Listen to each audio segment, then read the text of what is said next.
نبی علیہ السلام کے داماد، بلکہ آپ کی سب سے پیاری بیٹی، آخری یعنی بیٹی، سب سے چھوٹی بیٹی، ان میں سب سے آپ کی 3 صاحبزادیاں تھیں، 4 صاحبزادیاں تھیں، ان میں سے سب سے چھوٹی حضرت فاطمہ رضی اللہ تعالی عنہ، وہ خاتون جنت ہے۔ ان کے عقد زوجیت میں حضرت علی، ان کو جو نبی علیہ السلام نے عقد زوجیت میں حضرت علی رضی اللہ تعالیٰ عنہ کو دیا تھا، اور آپ کے داماد اور نبی علیہ السلام کے چچا کا بیٹا، اور یہ 4 نمبر کا خلیفہ ہے۔ اسی طرح آپ کی کنیت ابو الحسن بھی ہے اور ابو تراب بھی ہے۔ علی بن ابی طالب رضی اللہ تعالیٰ عنہ بہت ہی عظیم الشان فضائل اور مناقب والے ہیں، اور جنہیں عشرہ مبشرہ، جس کا میں نے آپ کو پہلے بتایا تھا کہ 10 صحابہ کرام جنہیں ایک ہی مجلس میں نبی علیہ السلام نے جنت کی خوشخبری سنائی، ان میں اور خلافت میں بھی 4 نمبر کا جو ہے اعزاز حاصل ہے۔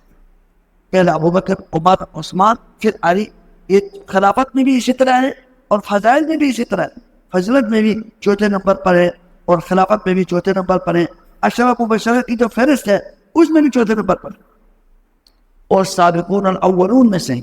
سب سے پہلے اسلام قبول کرنے والوں میں سے۔ بلکہ یہ کہا گیا ہے کہ حضرت علی رضی اللہ تعالیٰ عنہ بچوں میں، اس وقت وہ بچے تھے، چھوٹی عمر کے تھے، اس وقت یہ کہا گیا ہے کہ آپ 8 سال کا یا بعد میں 10 سال کا بچہ تھا۔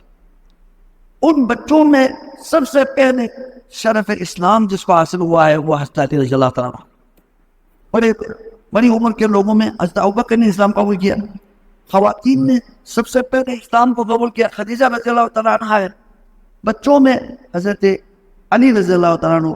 اسلام سب سے پہلے قبول کرنے کا اعزاز حاصل ہے۔ اسی طرح حضرت وہ علی رضی اللہ تعالیٰ عنہ کی جو بچپن کی زندگی ہم دیکھیں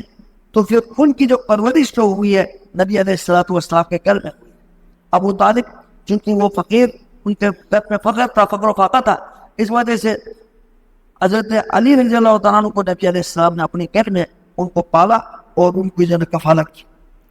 یعنی نتیجے کے سامنے ان کی پرورش ہوئی ہے، ان کو یہ اعزاز بھی حاصل ہے۔ اسی طرح آپ کو اہل بیت کے اندر بھی نبی علیہ السلام نے خصوصی طور پر دعا کی، اور آپ اہل بیت کے اندر بھی شامل ہیں۔ اور اسی طرح حضرت علی رضی اللہ تعالیٰ عنہ کی تو مخصوص صفات میں سے یہ ہیں کہ بہت ہی دلیر اور بہادر تھے، اللہ کے شیخ تھے،